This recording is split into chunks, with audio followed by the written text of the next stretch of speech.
बनाए काहे को न्यायो रे रुबारो सोकतिया काहे को न्यायो रे मेरे तारो को कन्हैया आइयो तालियां बजा करके जय श्री राधे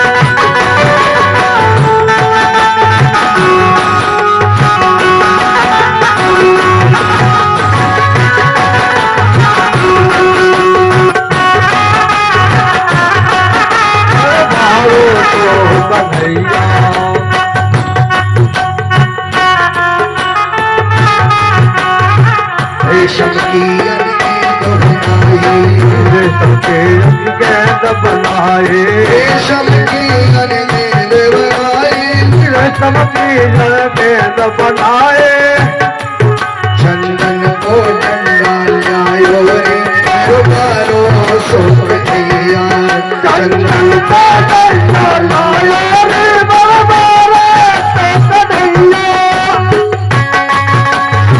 तालियां बजाते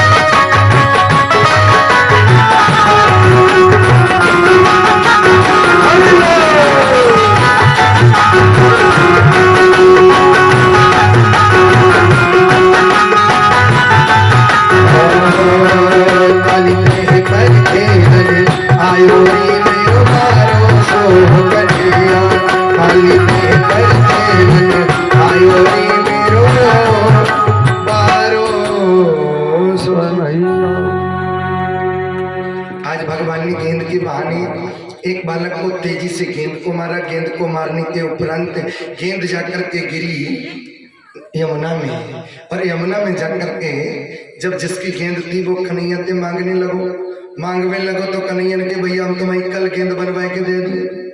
वो बालक बोलो नहीं मैं तो मेरी गेंद अबई चाहिए और मैं अबई ला के दे। मैंने तो पहले ही मना करे थे कि धीरे धीरे खेलियो, लेकिन तुमने नहीं मानी, तो अब गेंद मैं मेरी अबई ला के दो। कन्हैया ने कही अगर ये बात है तो हम जाएंगे। बोले जाओ, बोले जाए रहे, बोले जाओ। तीसरी बार गई देखो अब भी मान जा नहीं तो जाए रहे। वो बच्चा बोले दादी के जाते कि नहीं जाते।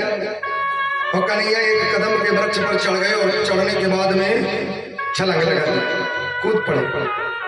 नीचे जल के भीतर पहुंचे तो देखते हैं कालिया नाग सो रहा है। कालिया नाग की दो पत्नियां हैं। कालिया नाग की दृष्टि, कालिया नाग की पत्नियों की जब दृष्टि कन्हैया के ऊपर पड़ती है, कन्हैया को देख करके कालिया नाग की पत्नियां कहती हैं, देख बहन कितना सुंदर बालक है, और कहीं हमारे तुम्हारे पति जाग गए तो ये उनका ग्रास बन जाएगा, इसलिए इस बालक को कह दो ये लौट जाएगा, नहीं तो ये खामखा भी ग्रास बन जाएगा। इसका तो दर्शन ही इतना अच्छा लग रहा है, जी करता है कि सब देखते। अच्छा, ये तो कालिया नाग की पत्नियां हैं। दंड कारण में जिस समय भगवान राम ने सूर्पनखा के नाग इत्यादि कान इत्यादि लक्ष्मण जी के द्वारा कटवाई, और उसके बाद में खरदूषण जब लड़ने के लिए आए, आप देखो ये तो कालिया नाग की पत्नियां हैं जो कह रही हैं कि कितना सुंदर बालक है, लेकिन भगवान राम की उस मोहिनी छवि को देख करके खरदूषण ने जैसे ही अपना धनुष वाढ़ता ना, तो एक बार उनके मन में भी राम जी को देख करके ये भाव जागृत हो गया, यद्यपि भगिनी कीनी कुरूपा, यद्यपि इन्होंने हमारी बहन के नाक कान काट लिया, उसको कुरूप बना करके छोड़ दिया, लेकिन इन्हें देख करके तो ये लगता है कि बस इन्हें टकटकी लगा करके देखते ही रहे, इनसे युद्ध करने का मन नहीं। यद्यपि भगिनी कीनी कुरूपा, बधलायक नहीं पुरुष अनूपा, बध करने का नहीं, इनसे युद्ध करने का मन नहीं, इन्हें तो बराबर टकटकी लगा करके निहारने का मन हो रहा है। आज वही भाव नाग पत्नियों का है, बहना ये अगर इससे कह दो ये लौट जाइए तो देखने की योग्य है, इसका तो ग्रास करने योग्य नहीं, अगर ये हमारे पति जाग गए तो अभी के अभी इसका ग्रास बना। एक नहीं कहा कि बालक जहां से आए वहीं चले जाओ, जहां से आए वहीं चले जाओ, और उसी समय एक ने कहा कि हाँ, दूसरी ने कहा कि अगर मेरे पति जाग गए तो तुम्हारा भी भोजन बना लगे, अगर जाग गए। गोपियों जैसे ही उन दोनों ने कहा, कन्हैया ने कहा यही तो करने आए, तुम जगह पाओ तो जगाओ, नहीं तो मैं ही जगा लेता हूँ, और जैसे ही जोर से कन्हैया ने कहा मैं जगा लेता हूँ, कालिया नाग की नींद खुल जाती है, और नींद जैसे ही खुली, कालिया नाग ने जैसे ही बालक को देखा, एकदम कन्हैया को देख करके शरीर में लिपट गया पूरे शरीर से। लिपटने के उपरांत आज कन्हैया ने अपने शरीर को थोड़ा बढ़ा दिया, कालिया नाग की एक नस चटक जाती है, और जब नस से चटक के बंधन ढीला हुआ, कालिया नाग की 101 फन पर कन्हैया वहां करके नृत्य करने लगे, नाचते नाचते इतना लहूलुहान कर दिए 101 फनों को, हर एक फन पर कन्हैया ने इतने अपने चरणों का प्रहार किया जो हर एक फन पर खून से टपकने लगा है। कालिया नाग की पत्नियों ने जैसे देखा कि अब तो ऐसा लगता है कि अगले क्षण जो है, अगर हमने इनसे क्षमा नहीं मांगी तो अगले क्षण हमारी मांग की लाली गायब हो जाएगी। दोनों आ गई है, हे प्रभु हम आपकी माया को समझ नहीं पाई, हम आपके बल प्रभाव को समझ नहीं पाई, इसलिए हमें क्षमा करिए।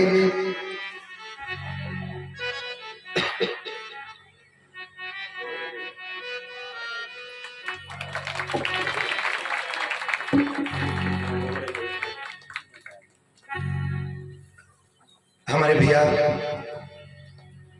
अंकुर तिवारी के बड़े भ्राता मोहित भैया, जो कि आर्मी स्कूल के टीचर हैं, बड़े भाव से व्यासपीठ को पुष्प मुद्राओं से सुशोभित किया और पुष्प मालाओं से सुशोभित किए। भगवान मंगल करें। बड़ी दूर से आना हुआ, फिर भी भाव लेकर के आए, वरना लोग मोहल्ले में बैठे रहते हैं, कौन किसको माला पहनाने के लिए आते हैं, दरवाजे पर बैठे रहते हैं लोग, लेकिन भाव नहीं है तो मंच पर चढ़ करके किसी का स्वागत सम्मान करने के लिए। भैया हमारे कानपुर में है और फिर भी कल गए और फिर आगे जाते, ऐसा भाव लेकर के बड़े भाग से पता, ये प्रेम ही तो है। भाव जिसको लग जाता है, जिसको मन जिस तरफ खींच जाता है, वो दूर चाहे कितने भी बैठे हो उससे वो कन्हैया खींचे लेते, दूर चाहे कहीं। और नहीं तो दरवाजे पर बैठा हुआ व्यक्ति पंडाल में नहीं आ सकता। पंडाल में बैठना सहज नहीं है, चुनाव होता है, तो चुनाव में लोकसभा और विधानसभा का जब चुनाव होता है वो लोग बैठते हैं पार्लियामेंट में और विधानसभा में, लोकसभा और विधानसभा में बैठते हैं। लेकिन पांडाल में वही बैठते हैं जिनको ठाकुर अपनी कृपा से खींच लेता है। पांडाल में हर कोई नहीं बैठ सकता।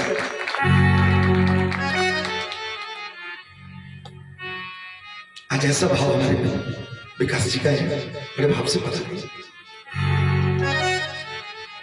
कालिया नाग की पत्नियों ने कहा कि महाराज हम आपकी महिमा को समझ नहीं पाए, इसलिए क्षमा कर दीजिए। भगवान ने कहा तुम तो माफी मांग रही हो, ये देखो इनकी अकड़ भी नहीं जा रही है, इनसे बहुत क्षमा मांगो।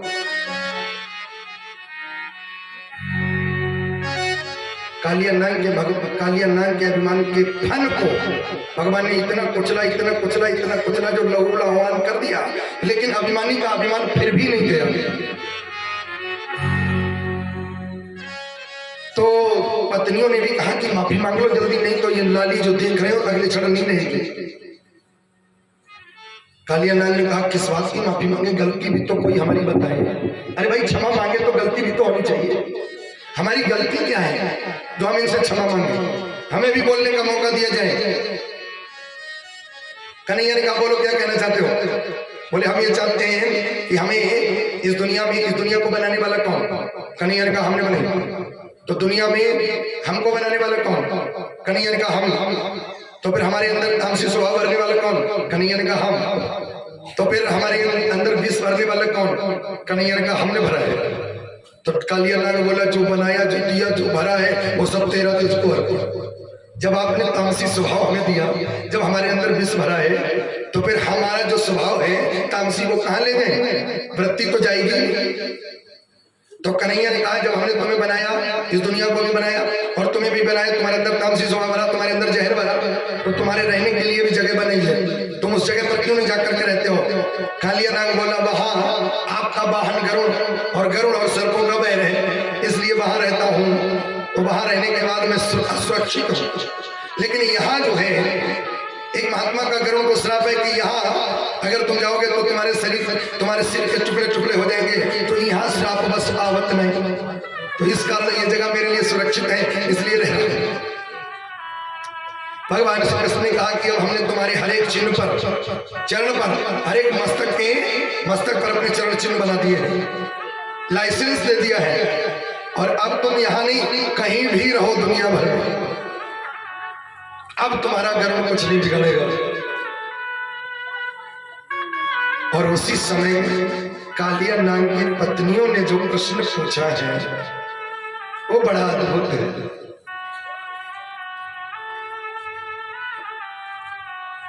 सुनने योग्य है।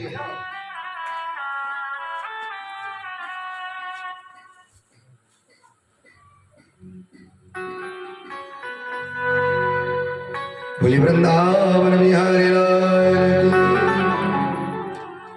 अभी जो किसी गोवर्धन पूजा हो जाए तभी बुलाओ।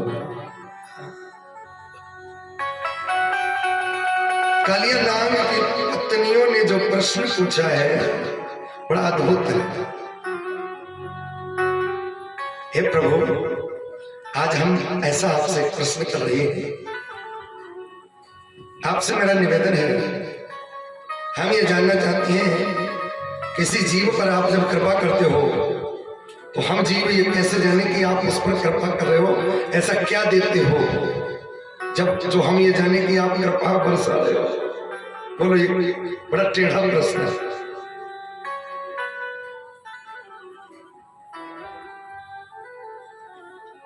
बड़ा टेढ़ा प्रश्न है।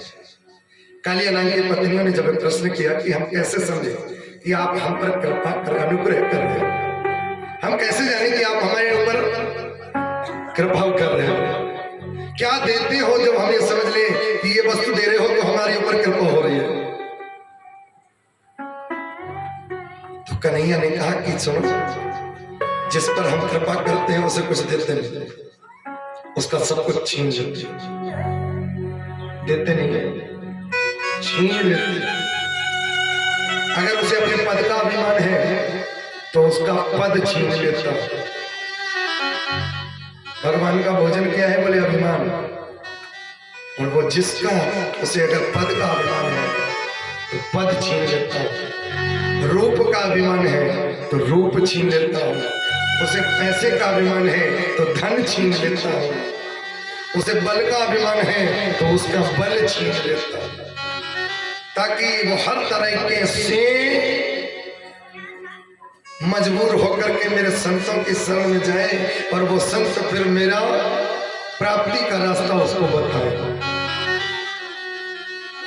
मैं छीन लेता हूं, मैं देता कुछ नहीं।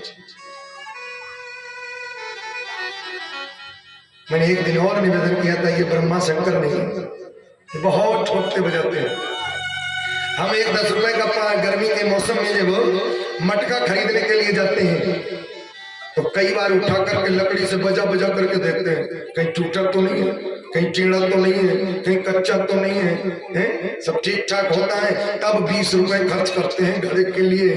और भगवान भक्त ऐसे नहीं बनाते जब तक उनकी परीक्षा नहीं ले लेते।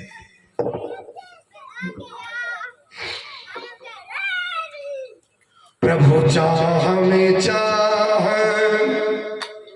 मिलाने को भगवान की भक्ति कहते हैं।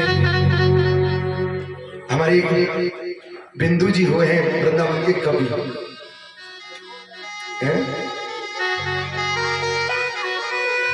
ये उन्हीं का पद है। बस जीते जी मर जाने को भगवान की भक्ति कहते हैं।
जीते जी भी कोई मरता है क्या?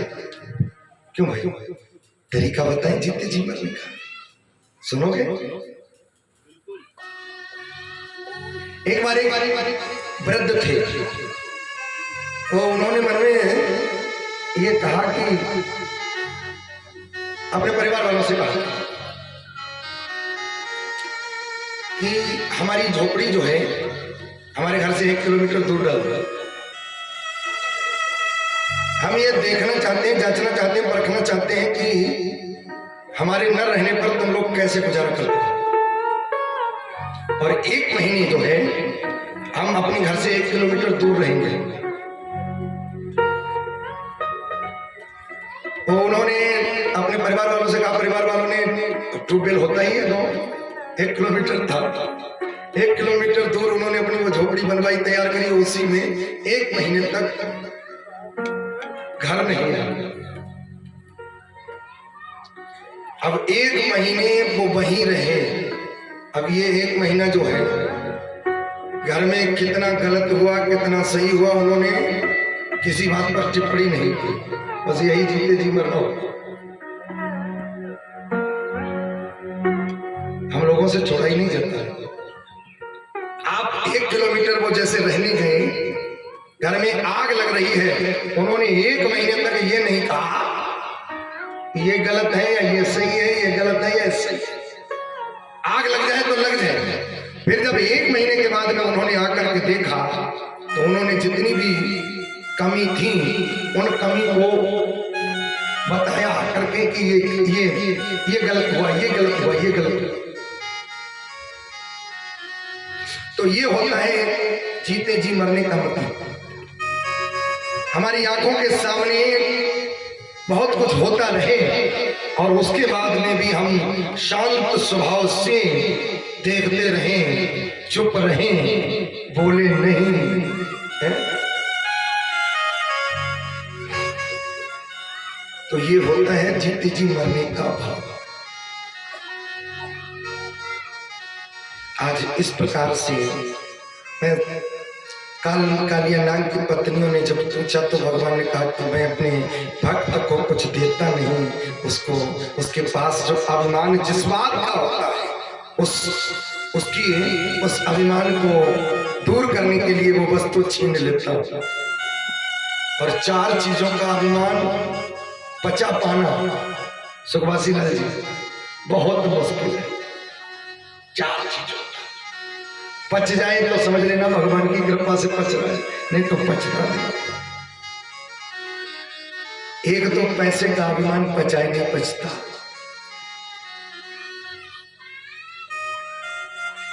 नया नया कोई पैसा वाला बने फिर चाल देख लो,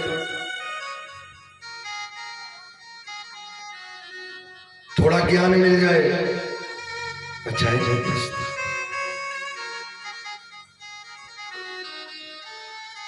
ऐसे ही एक बार एक वेद की पुस्तक में लिखा था वेद पढ़ना पाप है, ज्ञान की बात बताई।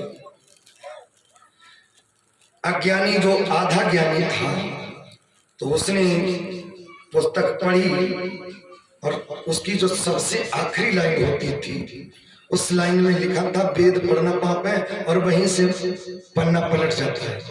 आगे कुछ और लिखा था पन्ना पलटने के बाद। अब उसने वो उतना ही पढ़ लिया। अब उसने पूरे नगर में ढिंडोरा पीट दिया, ये भैया वेद कोई मत पढ़ना, वेद पढ़ना पाप है।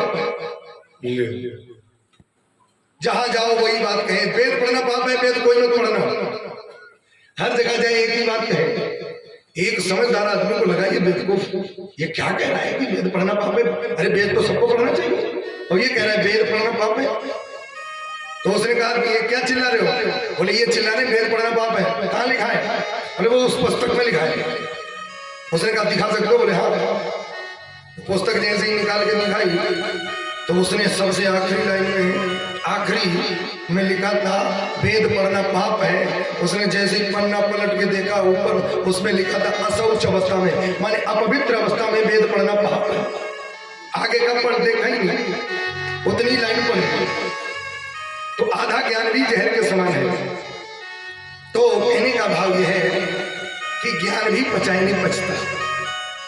किसी को रूप का अभिमान हो जाए, हमसे सुंदर वो भी पचा नहीं पचता। और कोई पद मिल जाए असको नहीं जन्मा जग मांगी प्रभुता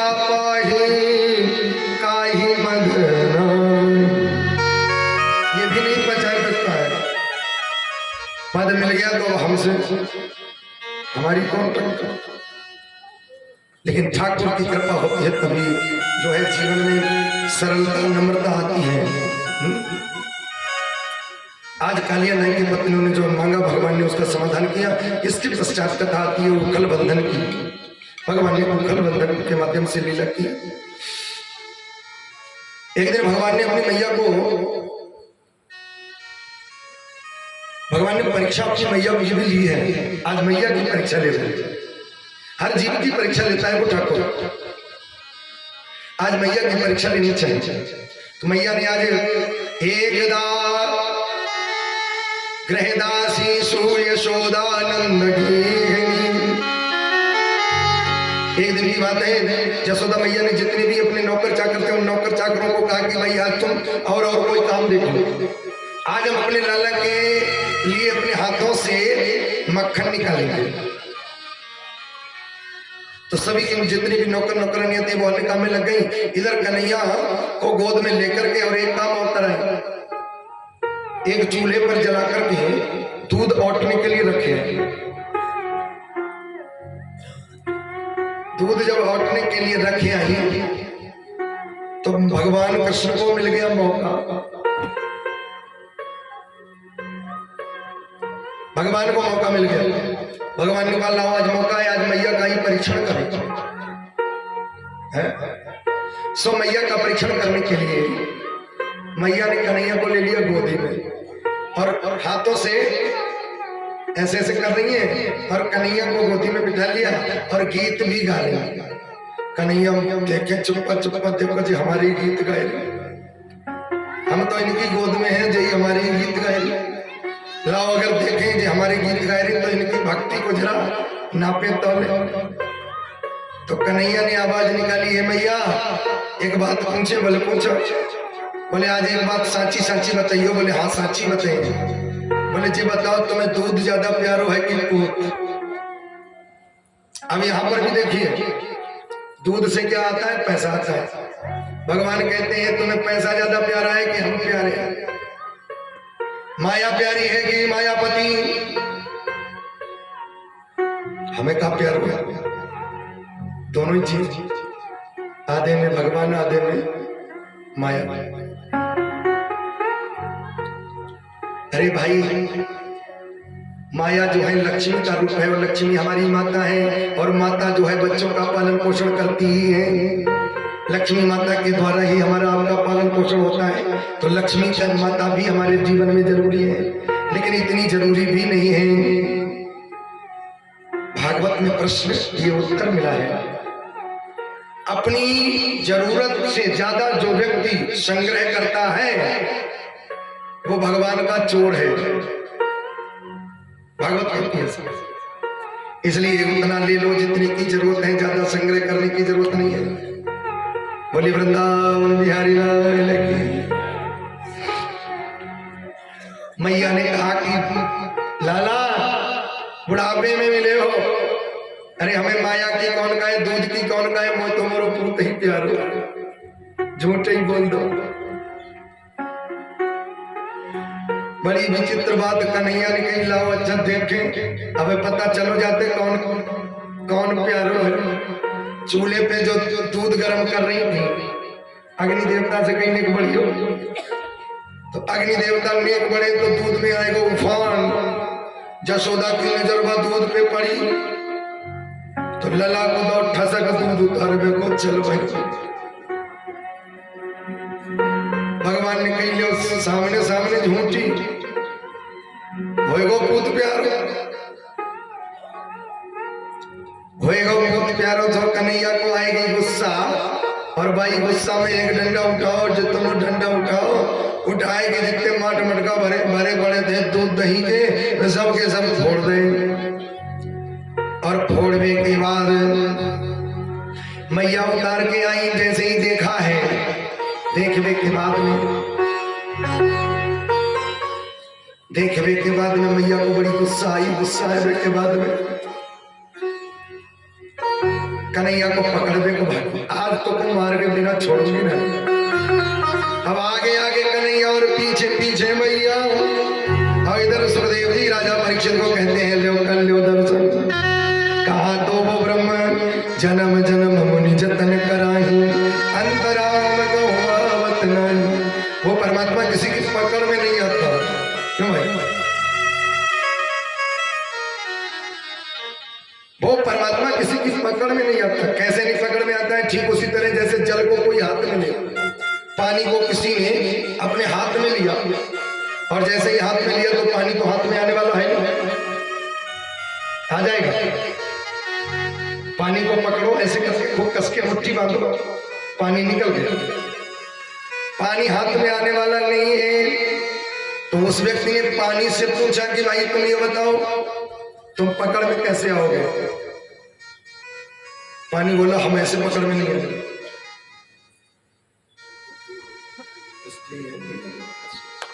15 मिनट बाद पानी से पूछा, पानी ने कहा मैं ऐसे पकड़ में नहीं आती। तो कैसे पकड़ में आओगे ये बता दो। पानी ने कहा कि वैसे तो हमारा कोई रूप नहीं है और हम पकड़ में नहीं आते हैं, लेकिन एक तरीका हम तुम्हें बता देते हैं जिससे हम पकड़ में आ जाएंगे। बोले बताओ। बोले तुम हमें ले जाकर के किसी कटोरी में भर करके हैं, हमें ले जाकर के किसी कटोरी में भर करके और किसी फ्रिज में रख दो, और जब हम बर्फ बन जाएं तो फिर तुम हमें पकड़ सकते हो।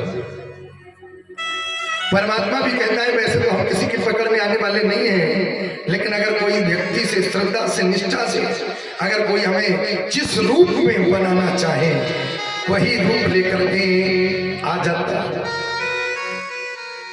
मैया पकड़ने को तैयार वही आगे आगे का नहीं। अब वो मैया को लगे कि अब तो आज हम पकड़ के रहेंगे। भगवान ने कहा किसी के अभिमान के वशीभूत होकर के हम किसी की पकड़ में नहीं आते, चाहे भले ही मेरी मैया ही क्यों हो। कथा ये कहती है भगवान मैया की पकड़ में नहीं है। मैया हार, और भगवान कहते हैं कि मैं तो मेरे पकड़ने की मेरे बांधने की एक ही रस्सी है, और वो रस्सी कौन सी है? भाव का भूखा हूं मैं, भाव ही एक शार है। भाव से मुझको भजे तो भव से मेरा पार है। भाव का आज भगवान ने कहा मैं केवल भाव से पकड़ में आता हूं, और मैया अभिमान में पकड़ना चाहती है तो अभिमान में कोई मैं नहीं पकड़ सका। बड़े बहुतों ने मुझे पकड़ने का प्रयास किया, लेकिन भगवान जब पकड़ में नहीं आए, मैया पीछे पीछे, कन्हैया आगे आगे। अंत में जब हाथ करके बैठ गई, बैठने के उपरांत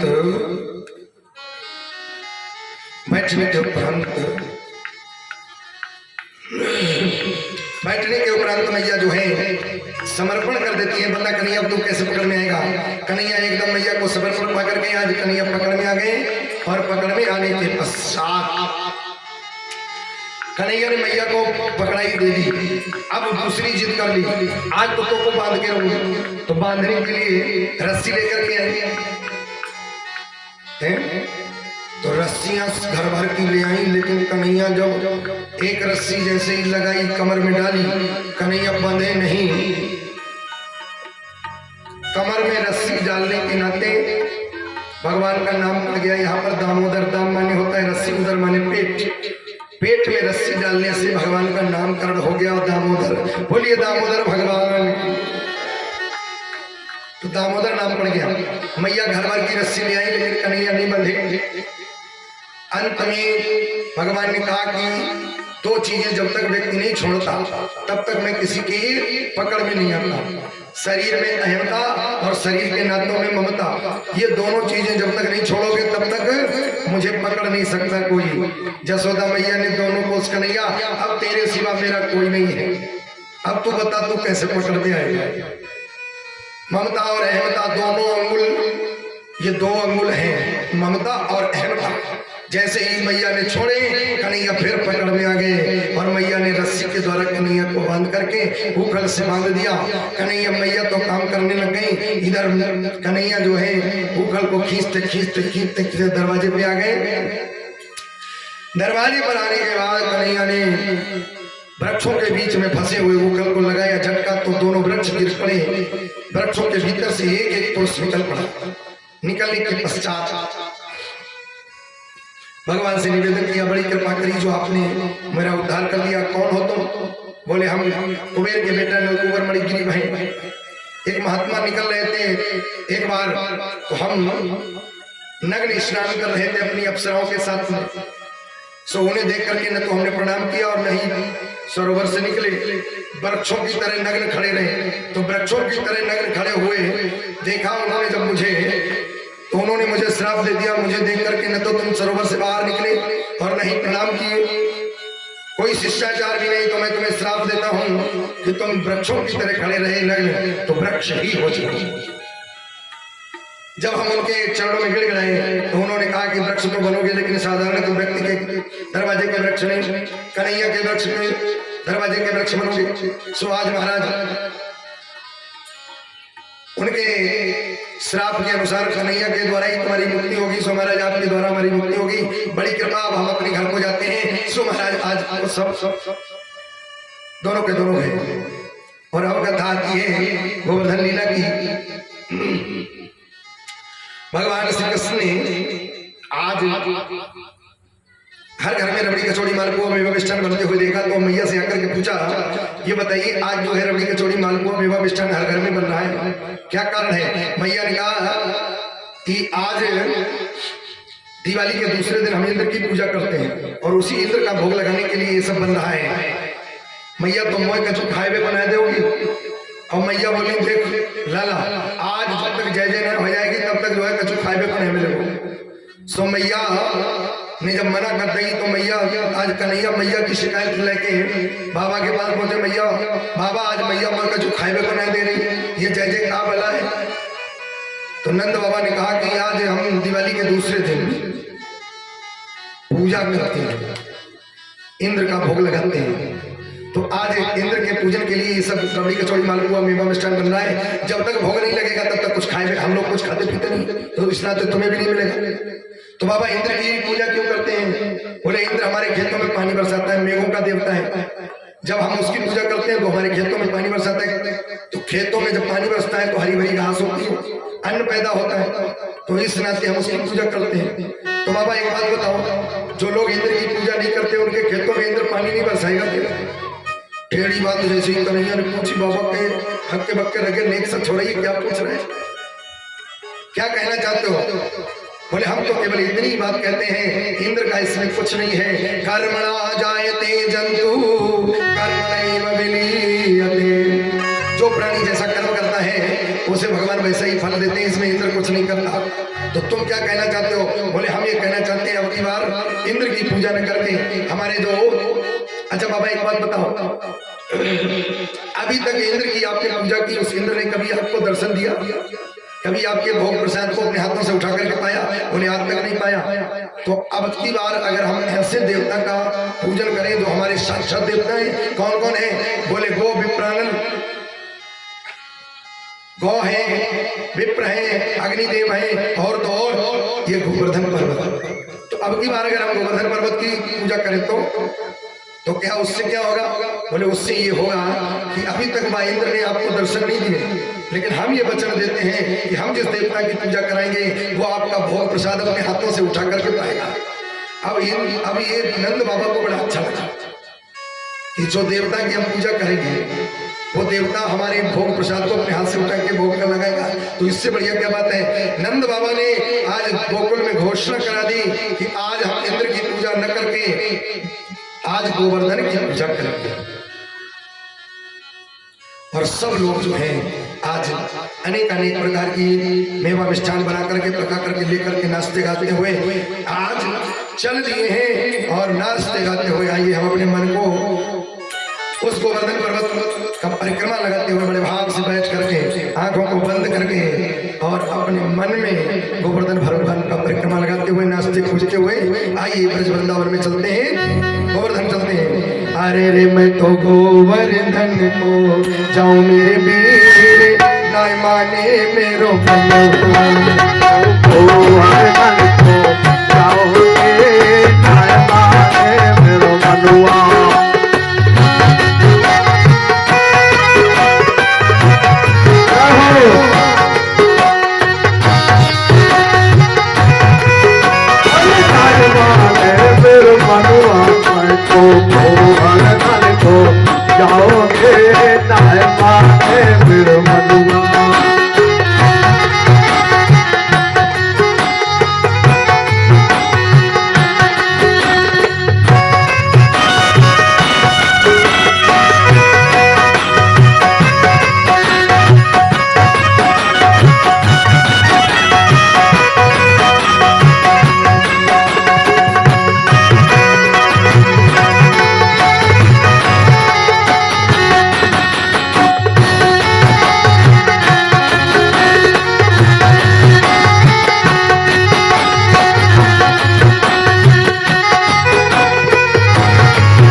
शमशीर की करो रे कढ़ाई, दिल के करो कढ़ाई, सात शेर की करो कढ़ाई, सातर के करो कढ़ाई।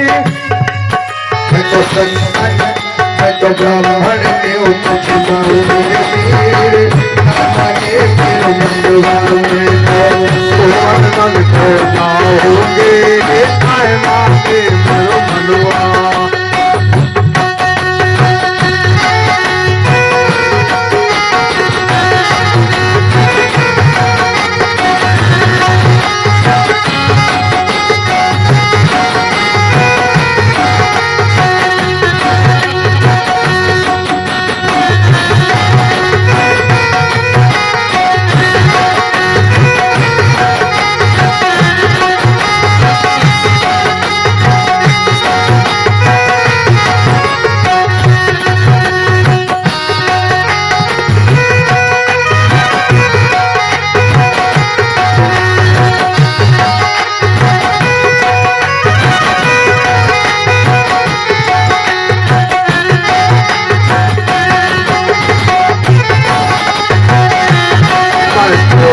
वंदन को जाओगे, नाय मांगे करो मनवा।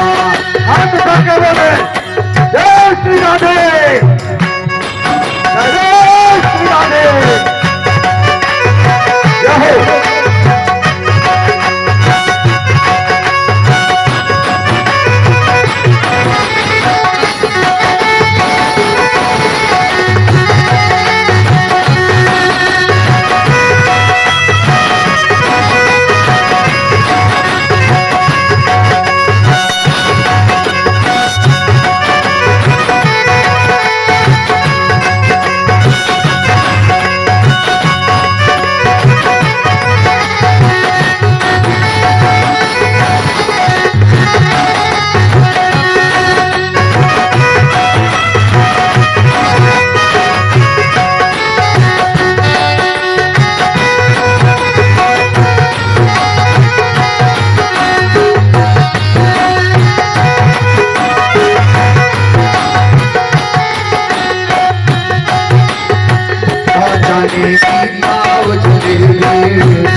श्री गोवर्धन महाराज छठा तेरी तीन लोक से यारी है गोवर्धन महाराज